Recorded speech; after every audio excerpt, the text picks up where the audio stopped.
Good morning. Hey, live stream, how are you? I'm Susan Mortarelli. Won't do that. I'm Susan Mortarelli, and I, from a patient's perspective, am going to talk about defying Dercums. So, I have nothing to disclose, but, however, I do want to dedicate this, and this is really important to me, because I, too, am like many of our friends on live stream. I have been bedridden. I have not been able to even turn over in bed. And I understand. So especially to those who can't physically be present, I love you. I love your support. We cherish you. Number two, research organizations, and I'm going to talk about a lot of them. Medical professionals, staff that are so deeply involved and care so much. Thank you. Thank you, thank you, thank you, thank you. And then to my amazing family, my daughter and my son on live stream, and all of their friends, and my friends that are here, my posse, everybody in my Dercums community, on all those places, thank you, thank you, thank you. And now I gotta keep going, because guess what? I gotta send you my elevator pitch. I got cut from 25 to 20 minutes. So I'm from New England, I speak fast, catch up. This is it, you're gonna hear about all these things, and that's. So, defy. Merriam-Webster defines this verb, defy, as to confront with assured power of resistance, disregard, withstand, dare, challenge, and combat. And you people that know me personally, that is what I am all about. On a daily basis, I confront with the power of resistance a tangible and debilitating disease in my body. Okay? So, the human body fascinates me, always has. Isn't this picture beautiful? This is an electron microscope image of DNA. It is fascinating. Do you know that within seconds, 50,000 of our cells die and our new ones are brought to life? I listened to someone who said that we have, I think it's 572 megapixel cameras for eyes, each one, and our brain is 3,000 gigahertz. So the reason I say this is I've always been fascinated. And early in life at 17, when you gotta choose what are you gonna do in college, right? I thought, well, I'm gonna be like my grandmother and my cousin and my aunt who are all nurses. And I went off to Northeastern University and said, I'm doing nursing. Biology 101 changed my mind, as did my first co-op experience at Northeastern. You work in the field, and I was fortunate enough in my first biology co-op to work for Allegheny General Hospital, which is part of PMC in Pittsburgh. And I got to see laminectomies, which is back surgery, and craniotomy, and heart catheterizations in the emergency room. Who gets to see that at 18 years old, right? But I did, and it changed me again because I loved the instruments that they were using.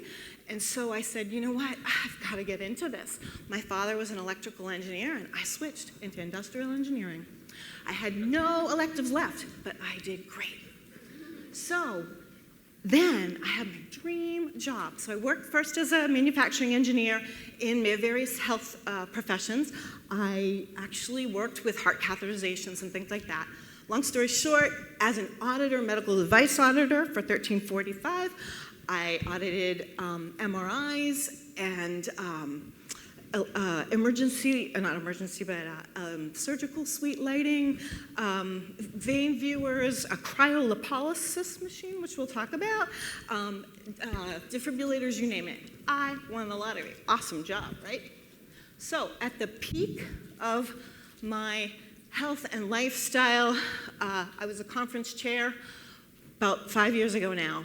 Married to an awesome husband, had children, I ran 5Ks and 10Ks. I just had it all. Played soccer 3 times a week. Loved it, loved it, loved it. My awesome life. Well, let me tell you, 2010, playing soccer, catastrophic knee surgery. Someone came at me, my knee went like almost 180. And it took 6 months for the swelling to go down. And then they said, okay, at that time, orthoscopic surgery, meniscus tear, we're gonna fix it, the MCL, we're gonna fix it. And I resumed activities. During that time, I gained about 15 pounds, was 150, went up to 185, kind of came back down. But then 2012, menopause, perimenopause, we love that word, right?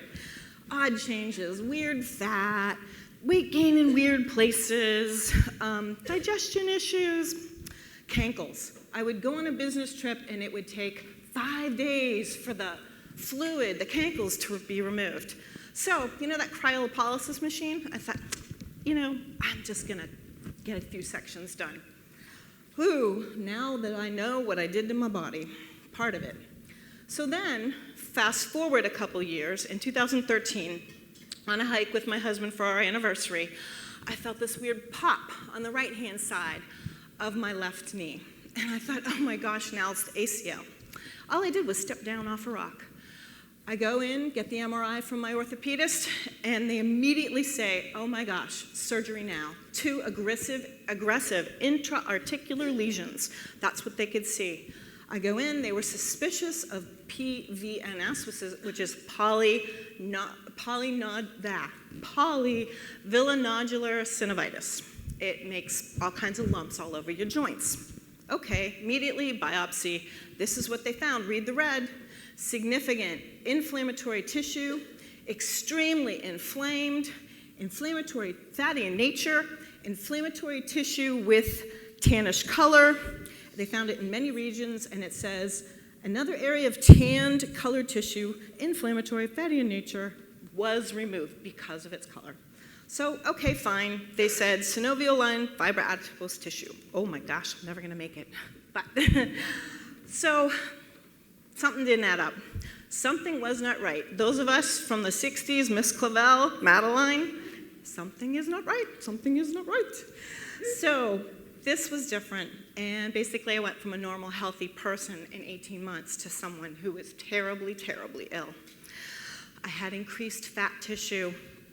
My axial areas was where it started. I had P's, and it went all like under my breasts. And I thought, oh my gosh, this is breast cancer.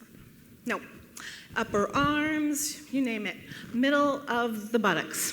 There you go, guys. So I was unable to rotate my arm. I couldn't even lift them.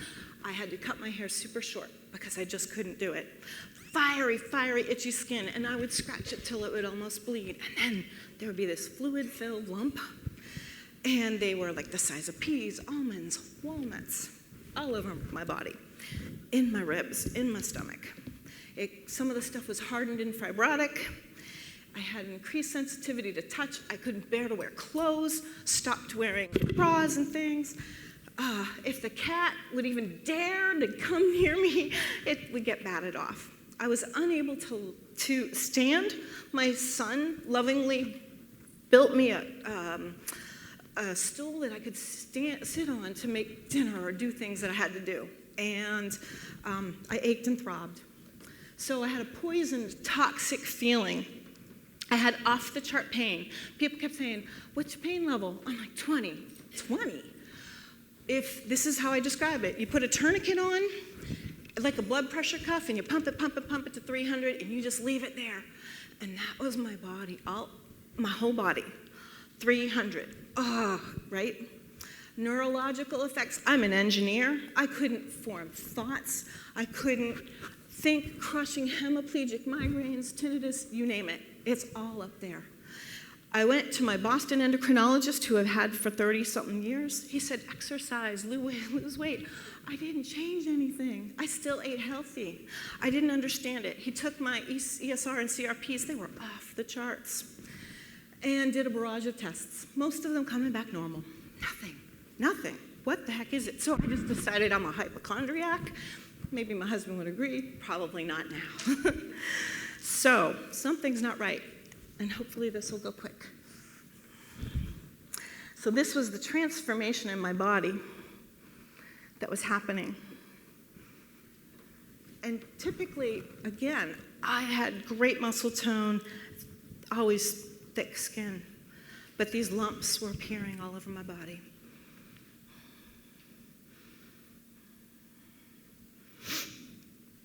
So last but not least, in October of 2014, when I was on one of my auditing sprees, and I collapsed on that hotel room floor.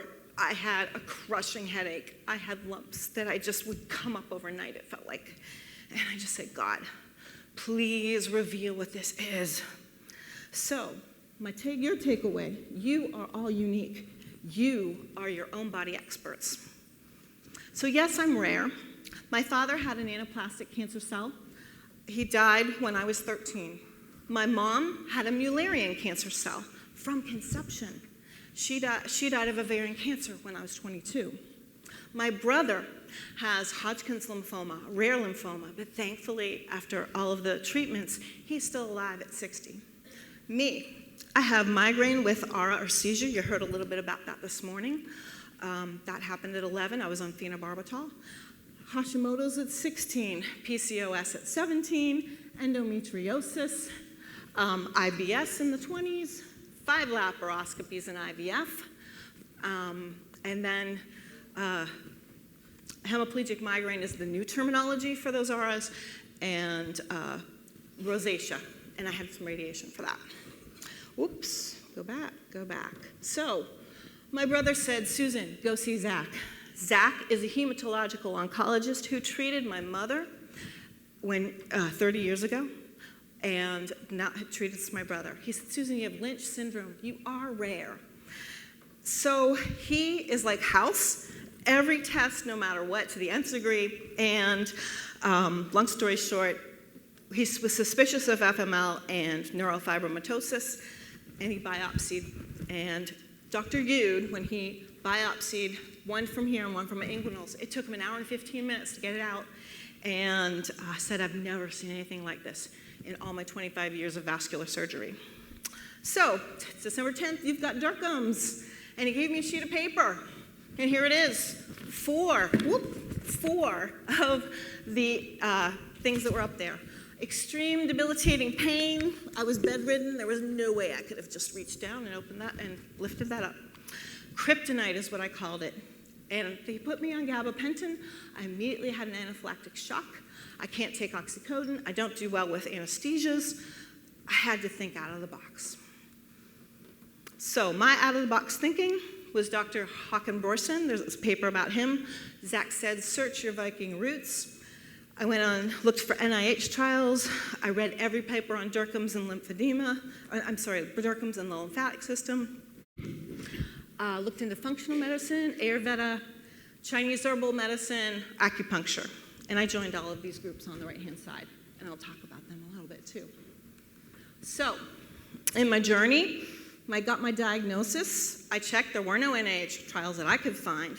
But I did find this conference on YouTube and looked into Dr. Herbst because of her papers. And I went to see Rebecca Campen, who is the Nord author of Dercum's disease description. And I saw her.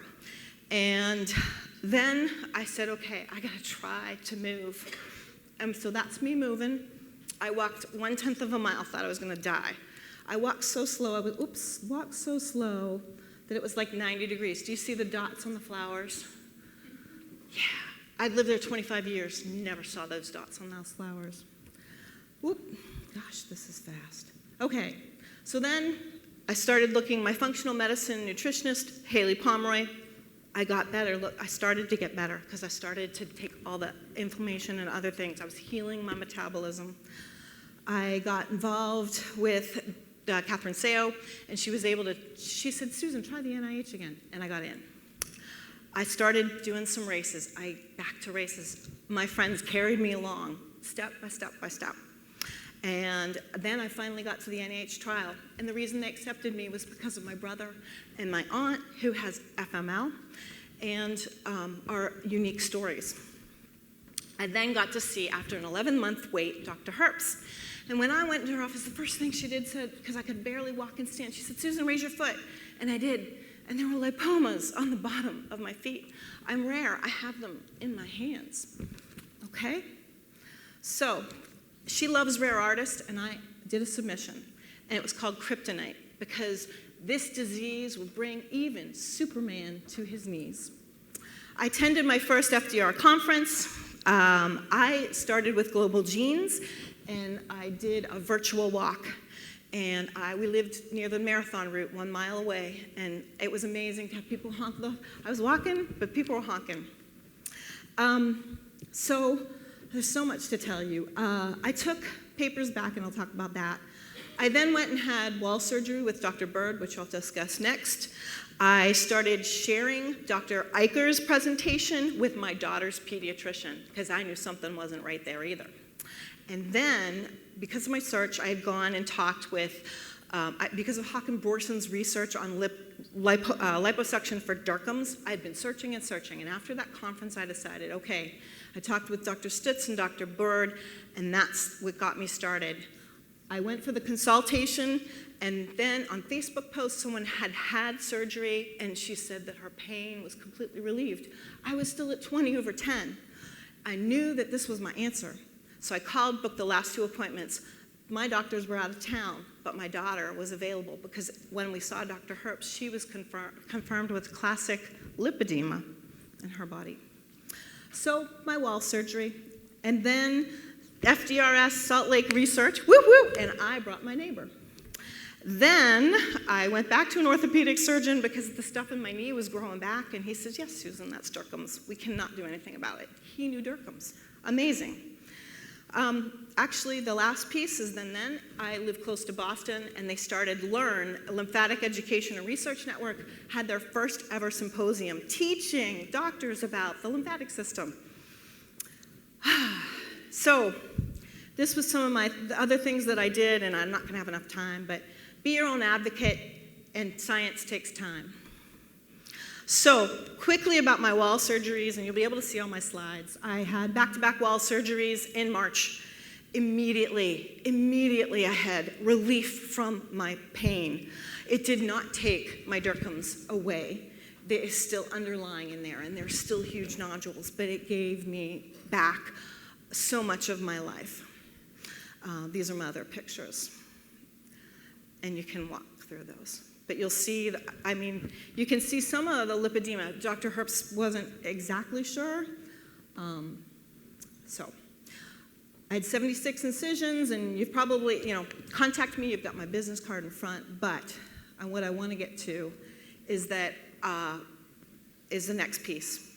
So my combat strategy, I'm going to put in here a little bit. Move. You've heard this all weekend long. I move every single day. If I can, I almost have to move every hour because I can't. But breathe. That is so important.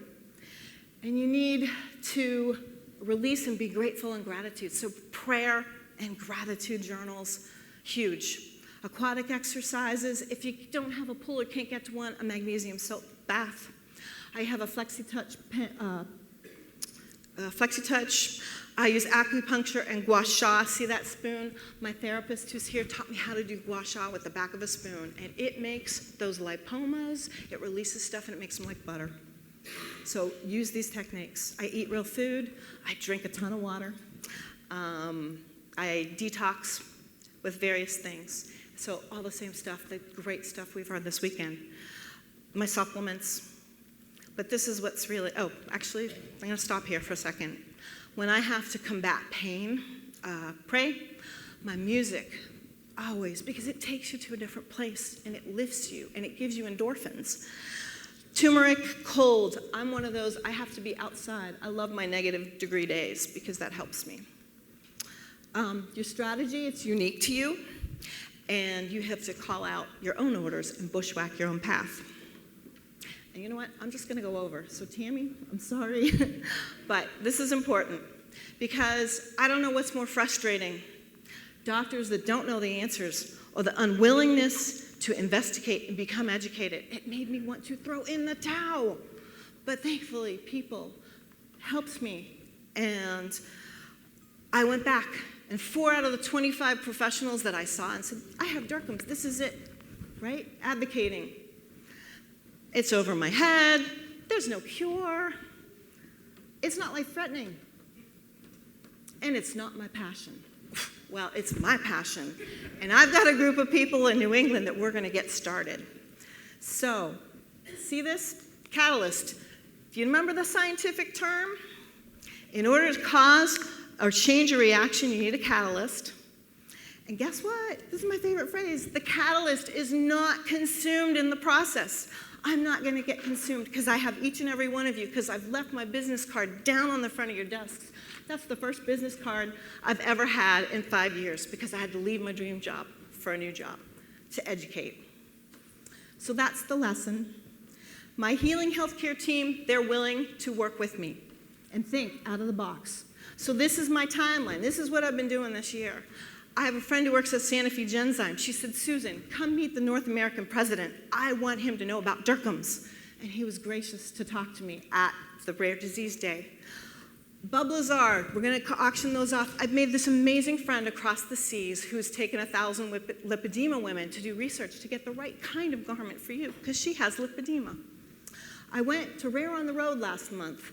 You need to look up globalgenes.org. Global Genes helps us with Dercums because it's a rare identified disease. They have tons of resources. The Rare on the Road is a patient advocacy seminar to teach you how to do it for yourself. Now they're giving me a $750 scholarship to go out to Irvine, California to learn how to gather data, my data, the population data, and meet with researchers and legislators to get things done, okay? The orphan net disease, that's also another one that they don't have our population data and they want it. So contact me and we're gonna give it to them. So we're not finished. We really are. More education to share, more research to fund. We've got to change insurance coverage for surgeries, for garments, for whatever it is that we need. We need to create new diagnosis codes. We need to identify new treatments. We need to determine Dercum's origin. I am right there with you, Dr. Herbst. Totally all the way. Call on me. We need to stop, prevent, and cure it. So this is my final slide and my final statement. Nothing in the world is worth having or worth doing unless it means effort and pain and difficulty. So each step you take, you are worthy, you are cherished. Thank you so much.